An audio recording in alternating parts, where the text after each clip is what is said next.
Welcome students. In today's session, we will be starting with the chapter Solid State. Solid State is the first chapter of your syllabus. Solid State is a very simple chapter. It is a scoring chapter. So, all the best for this particular chapter. First, let us study what are the points that we are going to study in the chapter Solid State. First, we will be studying about introduction and types of solids. Then, we will look into classification of crystalline solids.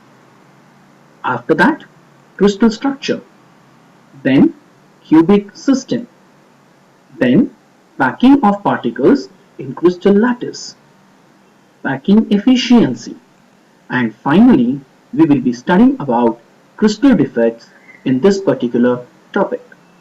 Let us begin with introduction and types of solids.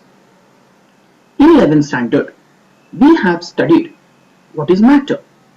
Matter is anything that occupies space, has mass, and whose presence can be felt by any of our 5 senses. Matter can be classified into different types. We also know that there are 2 types of classification.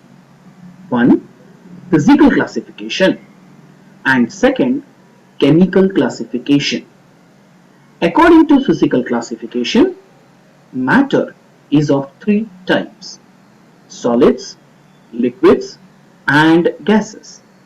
Hence, a basic question which is asked is, what are the 3 most common states of matter? The answer to this question is, the 3 most common states of matter are solid, liquid, and gas. We also know that solid state of matter differs from liquid and gaseous state of the matter. Let us see what is the difference between solid, liquid, and gases on the basis of certain properties or certain aspects. So the next question says, how does solid state differ from the other 2 states? Now, see the first property, volume. We all know that solid as well as liquid, they have definite volume. But gas takes the volume of the container in which it is enclosed. Second property is shape. We know that solid has a definite shape, but liquid as well as a gas takes the shape of the container in which it is enclosed. The third property is effect of small change in volume. Whenever I want to change the volume, in case of solid, the volume change is very small. In case of liquid, the volume change is moderate. Whereas in a gas, the volume change is found to be significantly high. The fourth property is effect of pressure. It is observed that in case of solid, there is practically no effect of pressure. Hence we say that solids are non-compressible. There is little effect of pressure on a liquid. So we say that liquid has small compressibility, but the effect of pressure is found to be pronounced in gases. So we come to the conclusion that gases are highly compressible. The fifth property is movement of constituent particles. In a solid, the constituent particles occupy a fixed position. So the particles of a solid cannot move. In case of liquid, it is observed that the particle can move over a small distance, but within the boundaries of the liquid. It cannot leave the boundary of the liquid and go. But the particles in a gas are found to be in a continuous random motion. The sixth property is interparticle forces. The interparticle forces are found to be very strong in case of solid, less strong in case of liquids, and they are found to be very weak in case of gases.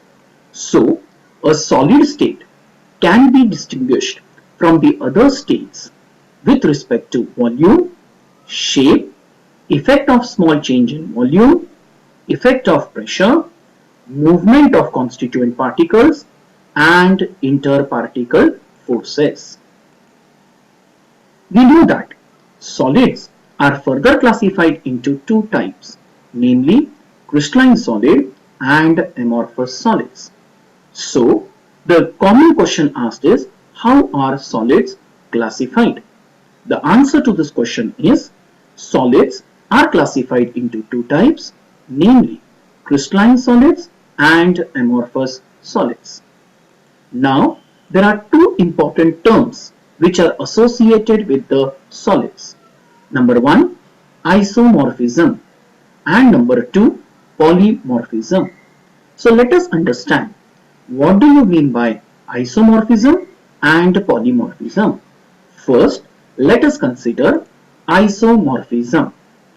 Isomorphism is a property by which you may have two or more different substances, but they will have the same crystal structure.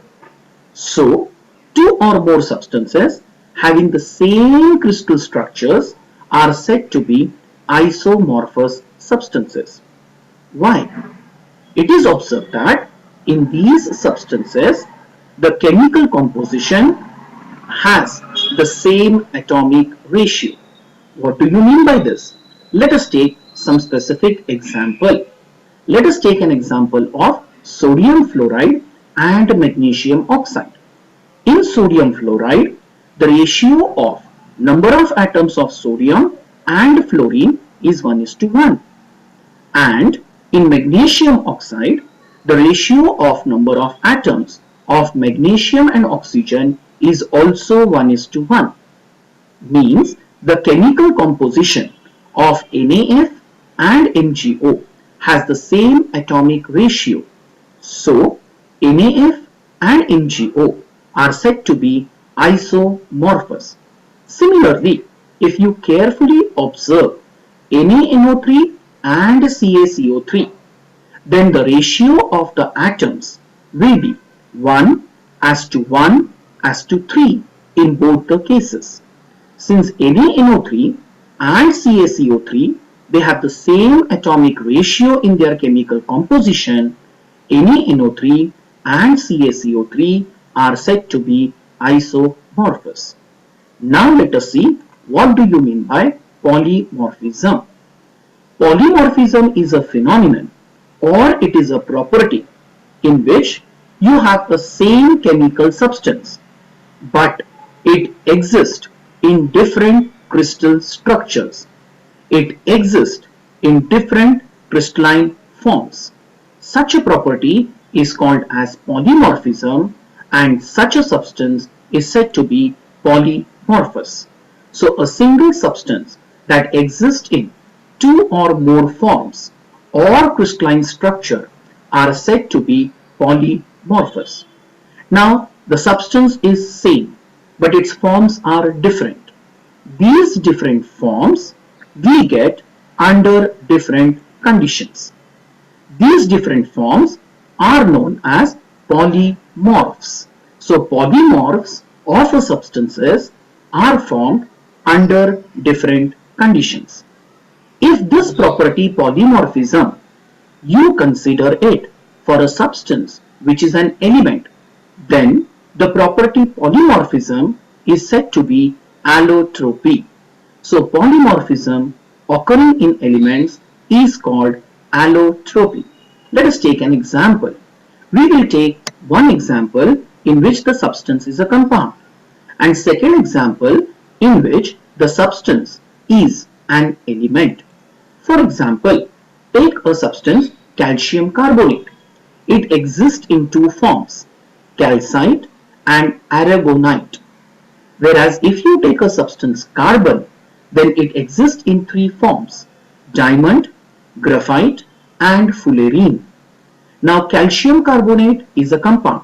So calcite and aragonite are called as polymorphs of calcium carbonate. But carbon is an element. So diamond, graphite and fullerene are called as allotropes. So these are two important terms associated with a solid, namely isomorphism and polymorphism.